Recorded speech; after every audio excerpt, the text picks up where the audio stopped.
Welcome. In front of me I have the XIAOMI Smart Cam C300, and today I'll go over unboxing along with a quick look at the device itself. I just pop it straight open. We do have a seal to cut through. There we go.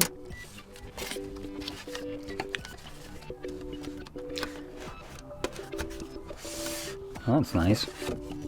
Thank you, XIAOMI. That makes it so much easier to take out. So here we get a couple things. We get our charging cable.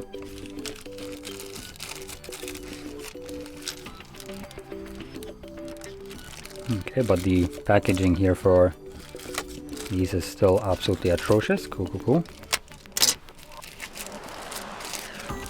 So we have micro USB to Type A cable. I assume this camera wasn't released anytime soon, as it's still using micro USB, as legally companies are now required to Type C to devices like this. Then we have our mounting plate with 2 screws.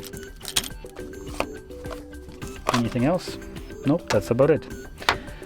So here we go. Let's pull out the actual camera. There we go. And there it is. So it is basically a 360, as you can see, just kind of swivels around here, and it can go up and down. And we have at the bottom right here, you can see SD card reader, so you just plop that in, connect it with your micro USB at the back, and you can also obviously attach it to the wall with this little mount right here. One thing that I want to point out is I literally unboxed this before. So XIAOMI, I think that's how you pronounce it, Ranger 2. And one thing that was kind of neat about this is that it basically came with everything that this comes with. So the only thing that I don't know is what the actual resolution here is. Quad HD, so that is not 4K, that is 2K, which is basically what this one is capable of. But the difference is, with the little attachment to the wall, they also give you kind of like a neat sticker, so you can place it and you know where to exactly drill, so you don't need to mark it yourself. And they actually included a charging brick with the device, something that XIAOMI did not do.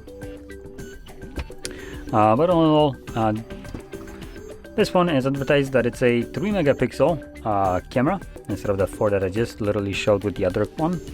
And it can do 2K right here. It is compatible with Google Home and Alexa, which is pretty neat. So you can connect it to your smart home and obviously control that through all of that, which is a very nice thing to have. And yeah, that's about everything that there is to the camera. Not much in the box, as there is just cable, a little mounting, and the camera itself. And yeah, that's about it. So if you found this very helpful, don't forget to hit like, subscribe, and thanks for watching.